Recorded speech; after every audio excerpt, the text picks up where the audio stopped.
ఎందుకంటే మీరు నా యందు విశ్వాసం ఉంచున్నారు.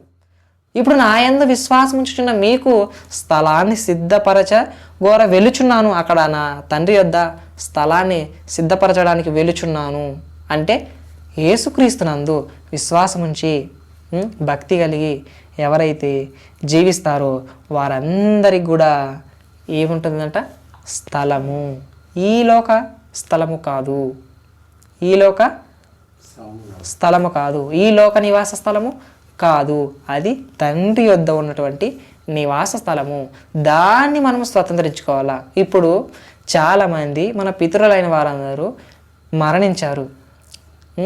ఎంతసేపు ఉన్నా ఇదిగో ఈ స్థలం నీది, ఈ భూమి నీది, ఈ ఇల్లు నీది అని భాగాలు పంచి నీకు పెద్ద కుమారునికి ఇదని, చిన్న కుమారునికి ఇదని, నడిపోనికి ఇదని, చిన్నోనికి ఇదని ఇలా భాగాలు పంచి ఈ స్థలాన్ని సిద్ధపరిచి వెళ్ళిపోయారు. కానీ ఏ తండ్రి అయినా ఎప్పుడైనా ఏ కాలంలోనైనా ఇదిగో ఈ భూమి మీదే, ఈ స్థలాల మీద మీరు ఆశ పెట్టుకోవద్దండి, ఇవి శాశ్వతం కాదు, ఇదిగో నేను సంపాదించాను, ఈ సంపాదించిన నేనే వెళ్ళిపోచున్నాను, మీరు కూడా రావాల్సిన వారైనారు అని చెప్పి ఏం చెప్పాలంటే అటు తర్వాత నేను వెళ్ళిపోచున్నాను, ఇప్పుడు నేను యేసునందు దేవుని కుమారుడైనటువంటి యేసుక్రీస్తునందు విశ్వాసం ఉంచి ఉన్నాను అంటే నేను ఒక స్థలాన్ని సిద్ధపరచుకున్నాను. ఎక్కడ?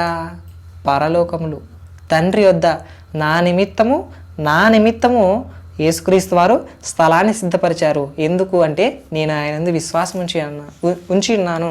యేసుక్రీస్తు వారు చెప్పారు, అందరూ మరణించవలసిన వారై ఉన్నారు, ఈ భూలోకము శాశ్వతము కాదు అని ముందుగానే చెప్పారు.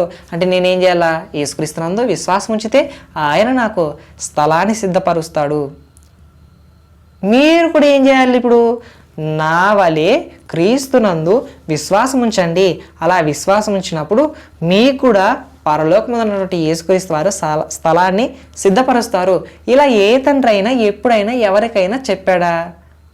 ఏ తండ్రి చెప్పకుండానే వెళ్ళిపోయారు. మన స్థలం మీద అయితే కాదు, భూలోకం అయితే కాదు, నరుడైన వాడెవడు ఈ భూలోకం మీద శాశ్వతంగా ఉండడు.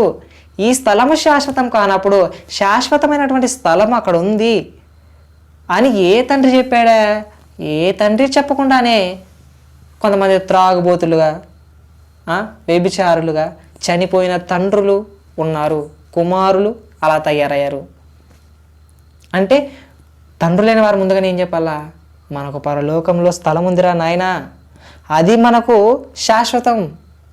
ఈ భూలోకంలో ఈ స్థలాల్ని బట్టి మీరు అతిశయపడకండి, వీటి మీద ఆశపడకండి, వీటి మీద ఎక్కువ ధ్యాస పెట్టకండి, దృష్టి పెట్టకండి. ఇవి కాదు మనకు శాశ్వతము, పరలోకమందు ఉన్నటువంటి స్థలమే మనకు శాశ్వతం. ఎందుకంటే అందరూ వెళ్ళిపోయారు, నీతిమంతులైన వారు వెళ్ళిపోయారు, భక్తిహీనులైన వారందరూ వెళ్ళిపోయారు.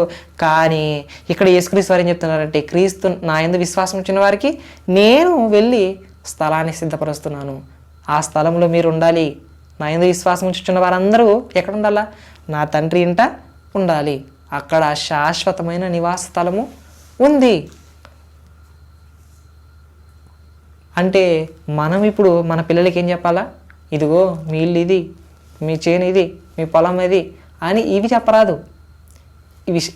ఇది తాత్కాలికంగా ఉండేటువంటి ఈ స్థలము, ఈ ఇల్లు ఇవన్నీ ఉన్నాయిరా, మన నివాస స్థలం అయితే ఇది కాదు.